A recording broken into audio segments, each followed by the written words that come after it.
Hey guys, जैसा कि हमने आपको प्रीवियस वीडियो में बताया था कि नेक्स्ट वीडियो में हम आपको शॉर्टकट देंगे पता लगाने का कि रैशनल नंबर्स का डेसिमल एक्सपेंशन टर्मिनेटिंग है या नॉन टर्मिनेटिंग रिपीटिंग है।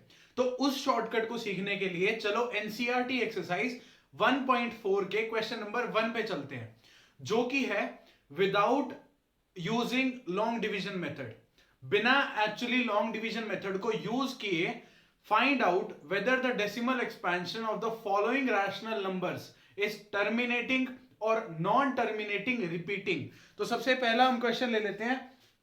फर्स्ट पार्ट है 13/3125। ये हमें नंबर दिया हुआ है, रैशनल नंबर है, पी बाई क्यू की फॉर्म में है, पी और क्यू इंटीजर्स हैं, क्यू जीरो भी नहीं है। ठीक है, हमें पता लगाना है कि ये जो p बाई क्यू की फॉर्म में नंबर है इसका डेसिमल एक्सपेंशन। रैशनल नंबर के दो तरह के डेसिमल एक्सपेंशन होते हैं, आपको मैं बता चुका हूं, या तो टर्मिनेटिंग या नॉन टर्मिनेटिंग रिपीटिंग। हमें बताना है इस रैशनल नंबर का डेसिमल एक्सपेंशन टर्मिनेटिंग होगा या नॉन टर्मिनेटिंग रिपीटिंग होगा। कैसे पता लगाएंगे? देखो, सबसे पहले आपको क्या चीज करनी है, सबसे पहले न्यूमरेटर और डिनोमिनेटर में से जो भी कॉमन फैक्टर्स कट हो रहे हैं, उन्हें कट कर दो। यहां पे 13 क्या है? प्राइम नंबर है, 3125। यहां पे ऊपर नीचे कुछ भी कट नहीं होगा।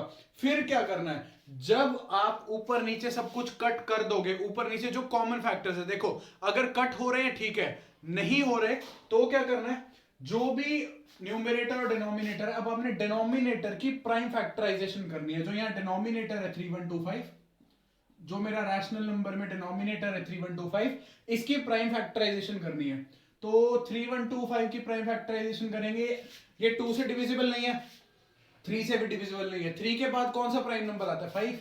ये 5 से डिविजिबल है, 5 से डिवाइड करके आएगा 625। फिर 625 5 से डिविजिबल है, फिर आएगा 125। 125 5 से डिविजिबल है, फिर आएगा 25। 25 भी 5 से डिविजिबल है, फिर आएगा 5।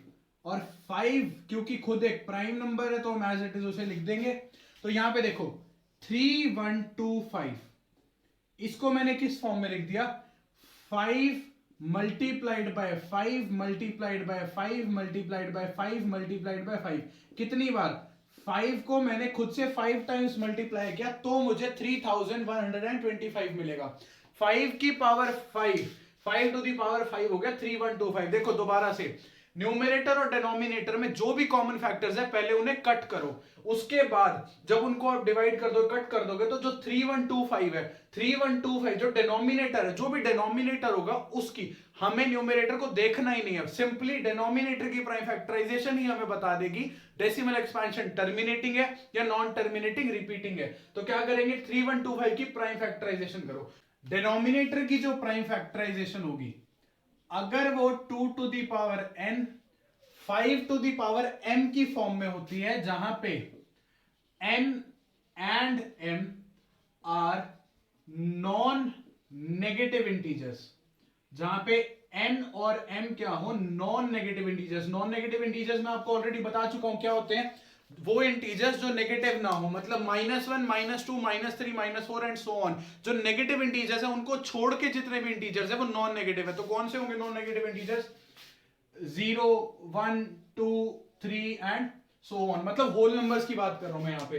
तो 2 to the power n 5 to the power m की फॉर्म में अगर हमें डिनोमिनेटर मिलता है जो ये 3125, इसकी प्राइम फैक्टराइजेशन करने के बाद जो प्राइम फैक्टराइजेशन होती है वो 2 to the power n 5 to the power m की फॉर्म में होती है, अगर जहां पे n और m नॉन नेगेटिव इंटीजर्स हो, मतलब जो पावर्स है ना वो होल नंबर होनी चाहिए। पावर्स अगर होल नंबर हो तो जो डेसिमल एक्सपेंशन होगा, इस रैशनल नंबर का जो डेसिमल एक्सपेंशन होगा, अगर 2 to the power n 5 to the power m की फॉर्म में हो गया decimal sorry prime factorization 2 to the power n 5 to the power m की फॉर्म में हुई, तो डेसिमल एक्सपेंशन होगा टर्मिनेटिंग। तो डेसिमल एक्सपेंशन होगा टर्मिनेटिंग। अगर 2 to the power n 5 to the power m की फॉर्म में नहीं होती प्राइम फैक्टराइजेशन, तो डेसिमल एक्सपेंशन होगा non terminating. Repeating, non terminating repeating decimal expansion होगा। फिर मतलब अगर 2 to the power n 5 to the power m की फॉर्म में आ जाती है प्राइम फैक्टराइजेशन डिनोमिनेटर की, तो होगा टर्मिनेटिंग डेसिमल एक्सपेंशन। अगर 2 to the power n 5 to the power m की फॉर्म में नहीं होती तो होगा non terminating repeating decimal expansion. अब इसका मतलब क्या है 2 to the power n 5 to the power m का? देखो सिंपल सी चीज है, न्यूमरेटर और डिनोमिनेटर में सारे कॉमन फैक्टर्स कट करने के बाद जो डिनोमिनेटर बचेगा, अगर उसमें सिर्फ 2 की पावर मिले आपको प्राइम फैक्टराइजेशन करने के बाद, सिर्फ 5 की पावर्स मिले, या 2 और 5 दोनों की पावर्स मिले, मतलब या तो सिर्फ 2 की पावर्स हो या 5 की पावर्स। सिर्फ 5 की पावर्स का मतलब क्या है? देखो यहां पे 3125 की जो प्राइम फैक्टराइजेशन है वो किस फॉर्म में है? 5 टू द पावर 5। अगर सिर्फ 5 की पावर्स मिले, सिर्फ 2 की पावर्स मिले, या 2 और 5 दोनों की एक साथ पावर्स मिले, तो डेसिमल एक्सपेंशन को टर्मिनेटिंग कर देना फटाफट। अगर 2 5 इन्हें छोड़ के किसी की भी पावर मिलती है, फॉर एग्जांपल 7 की, 13 की, 11 की, कोई भी दूसरा प्राइम नंबर अगर प्राइम फैक्टराइजेशन में आ गया तो non terminating repeating decimal expansion होगा। बच्चे सबसे बड़ी गलती क्या करते हैं, वो बिना ऊपर नीचे से कॉमन फैक्टर्स कट किए ही प्राइम फैक्टराइजेशन कर देते हैं। आपको ये नहीं करना, ऊपर नीचे से कॉमन फैक्टर्स कट करने के बाद ही प्राइम फैक्टराइजेशन करनी है। जब ऐसे प्राइम फैक्टराइजेशन करोगे, अगर सिर्फ 2 सिर्फ 5 या दोनों 2 और 5 की पावर मिली तो टर्मिनेटिंग, और कोई भी 2 या 5 की पावर्स को छोड़ के कोई भी और नंबर मिलता है प्राइम फैक्टराइजेशन में तो non terminating repeating decimal expansion हो जाएगा। तो एक चीज बताओ, यहां पे मैंने लिखा 13/3125, इसको कैसे लिख सकते हैं? 13/5 to the power 5। Prime factorization करने के बाद हम लिखेंगे as the prime factorization, as the prime factorization of denominator is of the form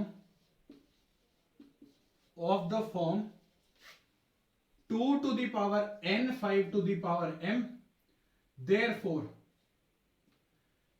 it has, the given rational number has terminating decimal expansion, terminating decimal expansion. अब आप ये कहोगे भैया यहां तो सिर्फ 5 की पावर्स है सर, यहां सिर्फ 5 की पावर्स है, 2 की पावर तो है ही नहीं। देखो यहां पे बोला है n और m ना नॉन नेगेटिव इंटीजर होने चाहिए, मतलब n या m दोनों में से कोई भी जीरो हो सकता है। सपोज करो n जीरो हो गया, अगर n जीरो हुआ तो 2 टू द पावर n का मतलब क्या है? 2 टू द पावर 0, और 2 टू दी पावर 0 का मतलब क्या है? 1। किसी भी नंबर की पावर 0 होती है तो उसे 1 लिख देते हैं। तो यहां देखो मैं 5 टू दी पावर 5 को ऐसे लिख सकता हूं 5 to the power 5 multiplied by 2 to the power 0।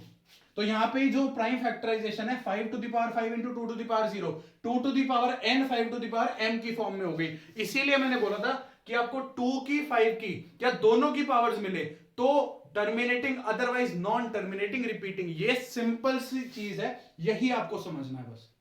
अच्छा, इसका कन्वर्स भी ट्रू है। कन्वर्स क्या मतलब है? अगर आपको कोई रैशनल नंबर दे दिया और ये बोल दिया कि उसका डेसिमल एक्सपेंशन टर्मिनेटिंग है, तो जब आप उस रैशनल नंबर में ऊपर नीचे सब कुछ कट कर दोगे कॉमन फैक्टर्स लेके, तो जो भी बचेगा डिनोमिनेटर की prime factorization 2 to the power n 5 to the power m की फॉर्म में आएगी। ये भी श्योरिटी है। और अगर non terminating repeating decimal expansion है तो सब सारे कॉमन फैक्टर्स कट करने के बाद डिनोमिनेटर की प्राइम फैक्टराइजेशन में 2 और 5 की पावर्स को छोड़ के भी आपको कुछ एक्स्ट्रा जरूर मिलेगा वहां पे। चलो इसके बाद हम देखते हैं फर्स्ट क्वेश्चन का ही सेकंड पार्ट।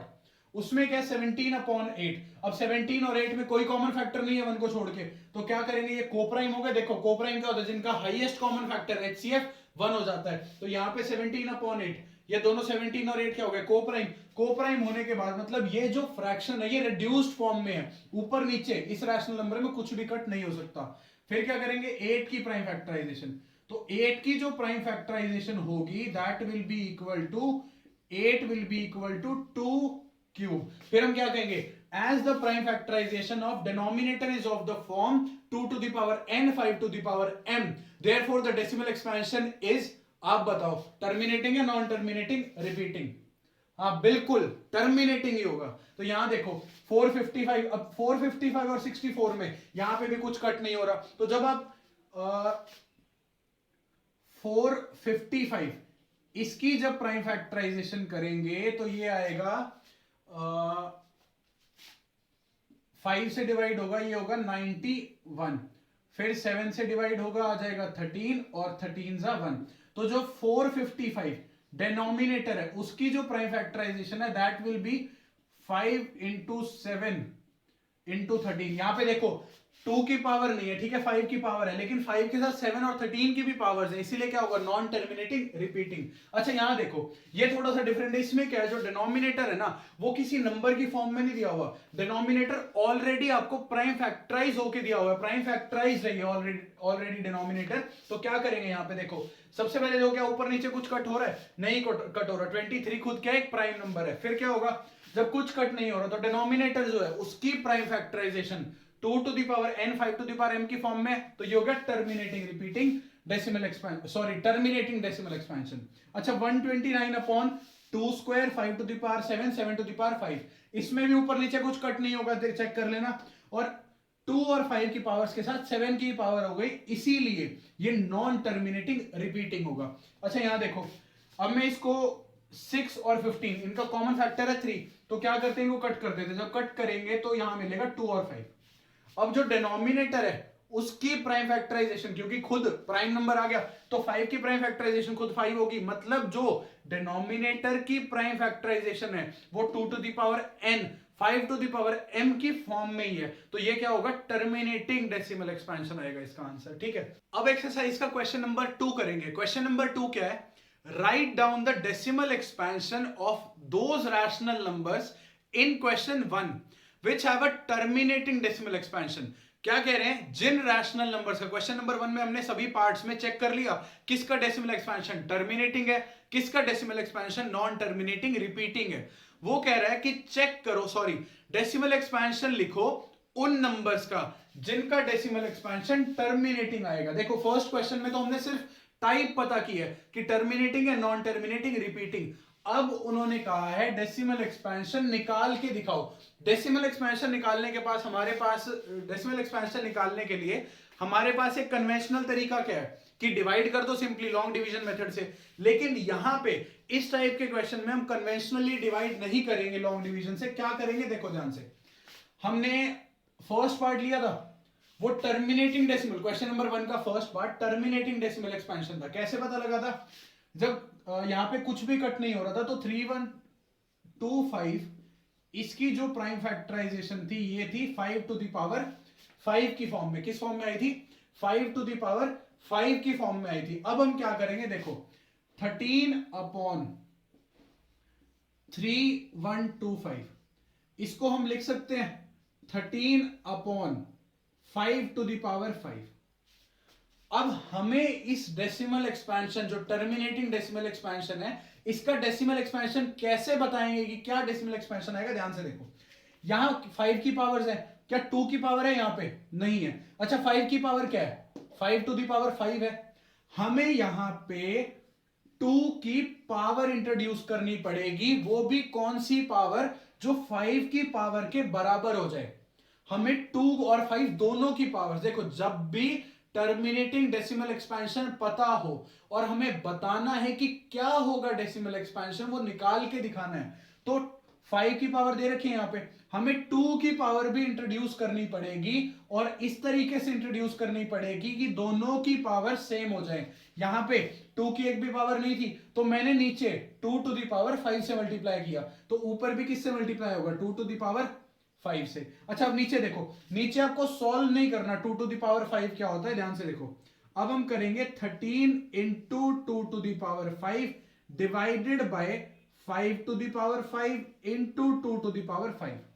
अच्छा हमने इंटीजर्स के लिए एक चीज पढ़ रखी है कि a to the power m multiplied by b to the power m is equal to ab to the power m।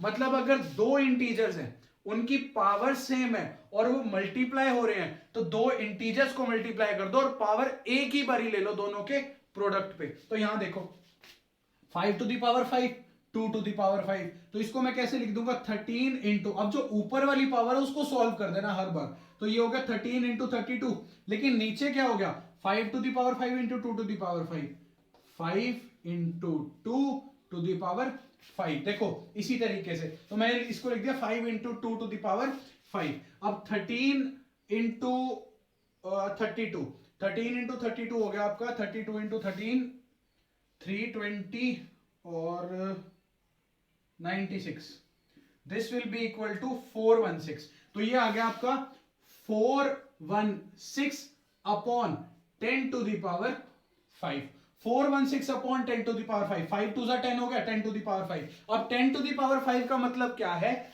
1 के पीछे 5 जीरोस आ जाएंगे, 416 अपॉन 1 के पीछे 1 2 3 4 5 जीरोस आ गए, एज सिंपल एज दैट। इसके बाद क्या करना है, देखो जब हमें डेसिमल की फॉर्म में करना होता है फ्रैक्शन को, तो 1 के पीछे नीचे डिनोमिनेटर में 1 के पीछे जितने जीरोस होते हैं डेसिमल को उतना लेफ्ट शिफ्ट कर देते हैं। अभी हमारा डेसिमल यहां पे है 1 2 3 4 5, तो यहां 2 जीरोस और आएंगे, तो ये हो जाएगा 0.00416। बस ये सिंपल सा प्रोसीजर है। क्या करेंगे, डिनोमिनेटर में 2 और 5 की बराबर पावर्स को लेके आना है, उसके लिए हम जो भी पावर्स की कमी होगी ऊपर नीचे उन्हें मल्टीप्लाई करेंगे, उसके बाद ऊपर वाले को सॉल्व करके नीचे 10 की पावर बनानी है उससे, और सिंपली क्या करना है डेसिमल ऊपर से डेसिमल शिफ्ट करके हम डेसिमल एक्सपेंशन की फॉर्म में दिखा देंगे। तो मतलब ये जो है 13/3125, this will be equal to 0.00416। अब आते हैं हम सेकेंड पार्ट पे। सेकेंड पार्ट भी हमारा एक टर्मिनेटिंग डेसिमल एक्सपेंशन है। तो क्या करेंगे, 17 एज इट इज रहेगा और 8 को लिख देंगे 2 टू द पावर 3। अब यहां पे देखो 5 की पावर्स नहीं है, तो क्या करेंगे 2 टू द पावर 3 के साथ 5 टू द पावर 3 इंट्रोड्यूस करेंगे, नीचे मल्टीप्लाई है ऊपर भी मल्टीप्लाई होगा, फिर ये हो जाएगा 17 इंटू, अच्छा 5 टू द पावर 3 क्या होता है 125, 5 को खुद से 3 टाइम्स मल्टीप्लाई करेंगे, यहां पे 2 to the power 3 into 5 to the power 3 क्या करेंगे 2 to the power 3 into 5 to the power 3, powers दोनों पे सेम है, बेस अलग अलग है, तो 17 into 125, this will be equal to 2125 upon 2 into 5 cube. अब ये हो गया 2125 अपॉन 2 5 से 10 10 क्यूब, अच्छा 10 क्यूब मतलब 2125 upon 1000 which will be equal to 2.125। तो ये तरीका है डेसिमल एक्सपेंशन निकालने का, ठीक है। इसके बाद हमारा नेक्स्ट है सिक्स्थ पार्ट।